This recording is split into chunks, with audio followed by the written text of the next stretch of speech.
Again.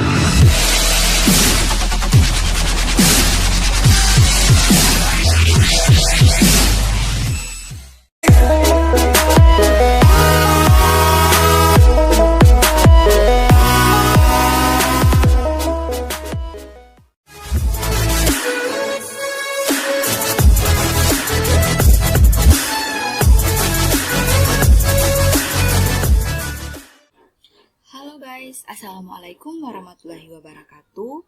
Baiklah, bersama kami dari kelompok 1 akan memperkenalkan suku Minangkabau. Dalam kelompok 1 ini ada Renaldi Nento, Fadila Talango, Nafila Basalama, dan Milka Ewi Juliasari. Langsung saja yang pertama, kita masuk dalam sejarah suku Minangkabau. Nama Minangkabau berasal dari dua kata, Minang dan Kabau. Nama itu dikaitkan dengan suatu legenda khas Minang yang dikenal di dalam Tambo. Dari Tambo yang diterima secara turun-temurun, menceritakan bahwa nenek moyang mereka berasal dari keturunan Iskandar Zulkarnain. Masyarakat Minang merupakan bagian dari masyarakat Deutro Melayu, atau yang biasa disebut sebagai Melayu Muda, yang melakukan migrasi dari daratan Cina Selatan ke Pulau Sumatera sekitar 2.500 sampai 2.000 tahun yang lalu. Diperkirakan kelompok masyarakat ini masuk dari arah timur Pulau Sumatera, menyusuri aliran Sungai Kampar sampai ke dataran tinggi yang disebut Darek dan menjadi kampung halaman orang Minangkabau. Selanjutnya, wilayah kebudayaannya Minang meliputi daerah Sumatera Barat, daratan Riau, bagian utara Bengkulu, bagian barat Jambi, pantai barat Sumatera Utara, barat daya Aceh, dan juga Negeri Sembilan di Malaysia. Awalnya, penyebutan orang Minang belum dibedakan dengan orang Melayu. Namun, sejak abad ke-19, penyebutan Minang dan Melayu mulai dibedakan, melihat budaya matrilineal yang tetap bertahan berbanding patrilineal yang dianut oleh masyarakat Melayu umumnya. Kemudian, pengelompokan ini terus berlangsung demi kepentingan sensus penduduk maupun politik. Sebutan orang Minang seringkali disamakan sebagai orang Padang. Hal ini merujuk pada nama ibu kota provinsi Sumatera Barat, yaitu Kota Padang. Namun, masyarakat ini biasanya akan menyebut kelompoknya dengan sebutan urang awak yang bermaksud sama dengan orang Minang itu sendiri. Jadi maksudnya orang Padang jika berbicara pasti ada sebutan awak. Yang selanjutnya, mari kita mengenal kebudayaan suku Minangkabau. Yang pertama ada pakaian adat suku Minangkabau. Pakaian adat suku Minangkabau yang pertama ada pakaian limpape, rumanan gadang, atau sering disebut sebagai pakaian bundokandung. Pakaian pertama adalah pakaian limpape, rumanan gadang, atau sering pula disebut pakaian bundokandung. Pakaian ini merupakan lambang kebesaran bagi para wanita yang telah menikah. Pakaian tersebut merupakan simbol dari pentingnya peran seorang ibu dalam sebuah keluarganya. Limpape sendiri artinya adalah tiang dari bangunan rumah adat Sumatera Barat. Peran limpape dalam mengoktegakan bangunan adalah analogi dari peran ibu dalam sebuah keluarga. Selanjutnya, pakaian untuk pria bernama pakaian penghulu. Nah, teman-teman, pakaian untuk pria ini disebut juga sebagai pakaian Minangkabau yang berasal dari Sumatera Barat. Sesuai namanya, pakaian ini hanya digunakan oleh tetua adat atau orang tertentu, atau yang menggunakan pakaian ini hanyalah pria, di mana dalam cara pemakaiannya pun diatur sedemikian rupa oleh hukum adat. Pakaian ini terdiri atas beberapa kelengkapan yang diantaranya deta, baju hitam, surawa, sesamping, keris, serta tungkek. Selanjutnya, pakaian adat pengantin Padang.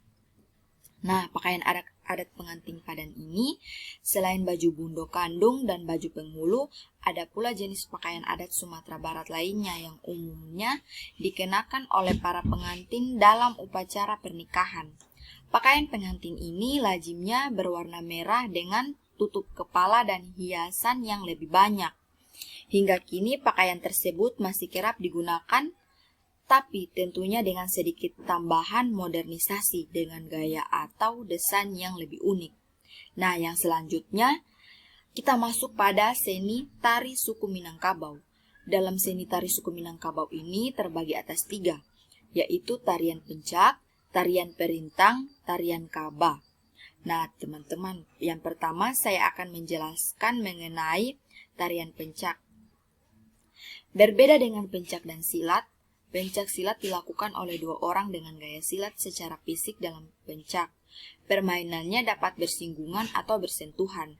Tetapi di dalam tarian ini, pemain tidak bersinggung atau bersentuhan. Nah, tarian ini terbagi atas 3. Ada tarian sewa, tarian alo ambek, dan tarian gelombang. Nah, yang selanjutnya tarian perintang. Tarian perintang yaitu tarian yang dimainkan pemuda-pemuda untuk perintang waktu. Nah, tarian dapat dilakukan bersama-sama atau bisa juga dilakukan hanya seorang diri. Tarian diiringi bunyi-bunyian seperti telompong, gendang, dan puput batang padi. Tarian ini dilakukan dengan bebas, dengan irama 4/4, tanpa terikan dengan bunyi-bunyian yang mengiringinya. Selanjutnya ada tarian kaba. Tarian kaba adalah tarian yang mengangkat tema cerita kaba. Tarian ini mengutamakan nyanyian daripada gerakan tari. Nah, dalam tarian ini mengungkapkan cerita kaba dengan nyanyian lebih diutamakan daripada gerak tarinya. Jadi, tari hanya sebagai pembawa kaba belaka. Tarian biasanya juga diikuti oleh musik pengiring seperti telompong dan adok jenis tarian ini, tergantung kepada cerita kaba yang dibawakan. Nah, baiklah teman-teman, saya akan memperlihatkan kepada teman-teman mengenai salah satu contoh dari tarian-tarian yang ada di Minangkabau. Berikut adalah tariannya.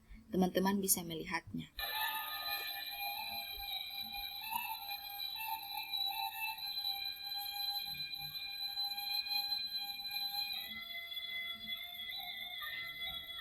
Nah, teman-teman, mari dilihat ya, ini salah satu tarian yang berasal dari suku Minangkabau. Dan yang ada di belakang penari itu adalah rumah adat dari suku Minangkabau.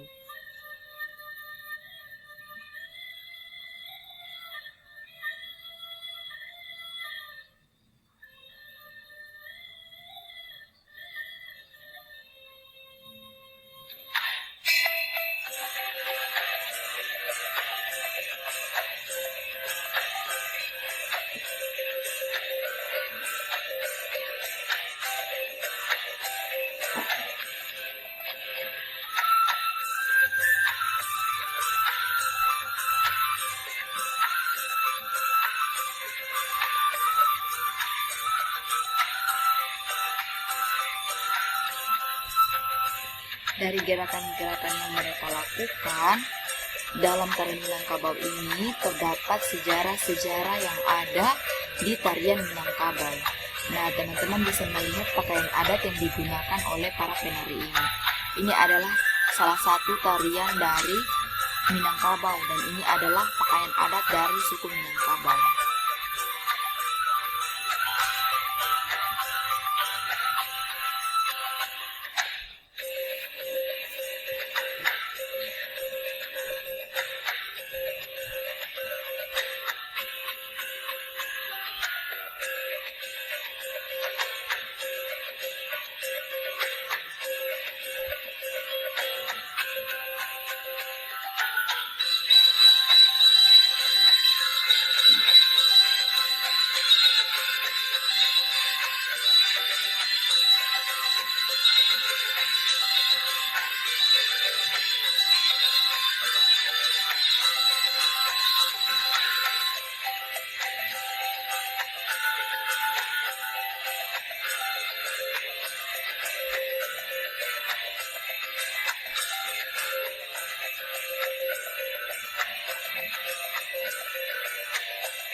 teman-teman bisa melihat rumah adat dari suku Minangkabau yang ada di belakang penari tersebut.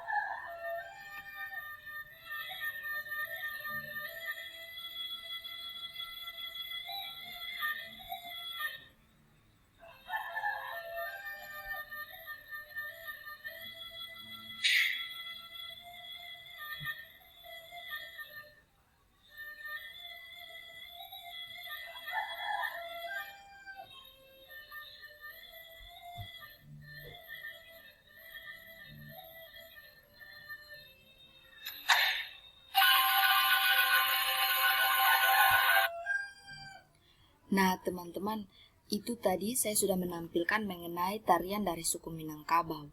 Selanjutnya, teman-teman, masih ada alat musik dari suku Minangkabau, makanan, serta bagaimana adat pernikahan dalam suku Minangkabau. Dari penjelasan yang tadi mengenai alat musik dan lain-lain akan dijelaskan oleh rekan saya dan akan dilanjutkan oleh rekan saya, Renaldi Nento. Dipersilahkan. Baiklah, saya akan melanjutkan hasil presentasi dari rekan saya tadi. Baiklah, di sini kita sudah memasuki alat musik Minangkabau. Di sini ada bansi atau seperti seruling.